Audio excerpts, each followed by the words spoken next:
Hello বন্ধুরা, কেমন আছো তোমরা? আশা করি খুব খুব ভালো আছো। তো বন্ধুরা, আজকে হঠাৎ এই আই হসপিটালে কেন এলাম বলো তো? রূপসা কিছুদিন ধরে স্কুলে ব্ল্যাকবোর্ড দেখতে পাচ্ছে না। ও বোর্ডে কিছু লেখালে যদি ও লাস্ট বেঞ্চে থাকে রোটেশনে, তাহলে ও কিছুই দেখতে পাচ্ছে না। তো সেটা খুব চিন্তার বিষয়, ও কয়েকদিন ধরেই বলছে। তো তড়িঘড়ি করে ওর পাপা বলল আজকে তুমি নিয়ে যাও, তাই জন্য আমি নিয়ে আসলাম। তো দেখো, আজকে এসে দেখি খুব ভিড়। অন্যদিন এত ভিড় দেখি না। আমি এর আগেও এসেছি, তোমাদের ক্যামেরা করে দেখিয়েছি, এতটা ভিড় ছিল না। আজকে তো বসার জায়গা কেন, দাঁড়ানোর জায়গাটুকুই ছিল না।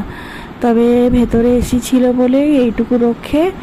তো যাই হোক, আমি আর রূপসা একটা ছোট্ট জায়গা পেয়ে গিয়েছিলাম, খুব লাকিলি সেখানে বসেছিলাম। করার পর যাই হোক, অবশেষে রূপসার নাম ধরে ডাকলো, ও আমরা ভেতরে গেলাম। ডাক্তারবাবু প্রথমেই ওকে দেখে বললেন, ওর কাগজপত্র দেখেই বললেন, তোর একটা কথা আছে তোর সাথে, তোকে একটা কথা মানতে হবে, আর একটা কথা মানে একটা করতে হবে, একটা করতে হবে না।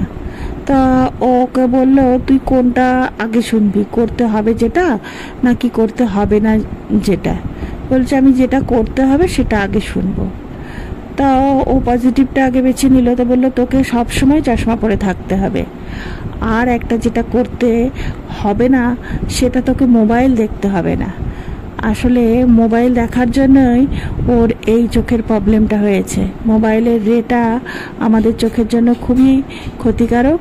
আর বাচ্চারা যখন দেখে না, চোখে একভাবে দেখতেই থাকে, কোনো রকম চোখ বন্ধই করে না ওরা। তো যাই হোক, এই জন্য ওর আরও আগে যাওয়া উচিত ছিল। আমি তো বুঝতে পারিনি। ও যখন দেখলো না ক্লাসে খুব অসুবিধা হচ্ছে, তখনই আমাকে জানালো। ওর কোনো ছোটোবেলায় একবার চোখ টেস্ট করানো হয়েছিল, ওর চোখে কোনো প্রবলেম ছিল না, কিন্তু যেহেতু মাইনাস পাওয়ার, সেহেতু এটা বাড়তেই থাকবে। কোনো রকম উপায় নেই। কিছু ড্রপ দিল, সেটা লাগাতে হবে, কন্টিনিউ করতে হবে এখন। আর বছর বছর ওর পাওয়ার চেঞ্জ হবে। জানি না কতটা ও ভালো হবে, তবে ডাক্তার বলল এটা যাতে না বাড়ে সেই দিকে লক্ষ্য রাখতে হবে।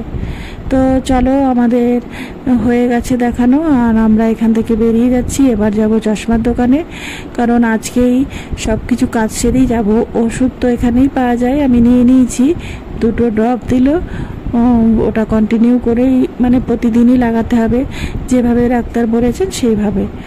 আর চশমা তো সবসময় পরতে হবে, চশমা বানাতে আর দেরি করা যাবে না।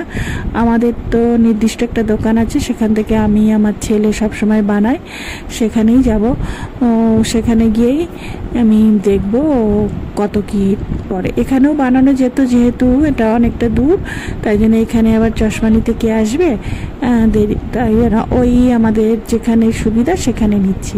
তো দেখো, রূপসায় এসে এখানে ফ্রেম পছন্দ করছে, ও একটু আনন্দ সহিত ফ্রেমটা নিচ্ছে, কিন্তু আমার মনে মনে একটু দুঃখ হচ্ছে, কারণ ছোট মানুষ, চশমা লেগে গেল। তাও আবার ডাক্তার বলল যেটা বাড়তে পারে, মানে বাড়বে যদি যত্ন না করে চোখের।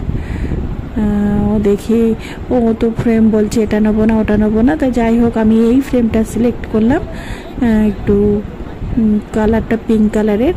আর গ্লাসটা যে দেবে খুবই সুন্দর দেয় এখানে। আমার চশমাটা তো খুব ভালো, একটু বড় হয়েছে আমার মুখে, কিন্তু যাই হোক, আমার তো চশমা পরলে আর মাথা যন্ত্রণাও করে না, খুব সুন্দর দেখতে পাই। তো সেই কারণে এখানে আসে, এখানে বহু বছর ধরে এখান থেকেই আমরা চশমা নিচ্ছি। তো চলো বন্ধুরা, আজকে ভিডিওটা এখানেই শেষ করে দিলাম। তোমাদের জানালাম যে রূপসা বোর্ডে লেখা দেখতে অসুবিধা হচ্ছে, তাই জন্য ডাক্তার দেখিয়ে দেখো চশমা হয়ে গেল। সব সময় সাথী চশমা, শুধু ঘুমানোর সময় আর স্নান করার সময় চশমা খোলা থাকবে। তো আজকে ভিডিওটা শেষ করে দিলাম। তোমরা খুব খুব ভালো থেকো। রূপসা চশমা পরে আবার পরে আপডেট দিতে আসবে, কেমন কি অসুবিধা হচ্ছে বা সুবিধা হচ্ছে।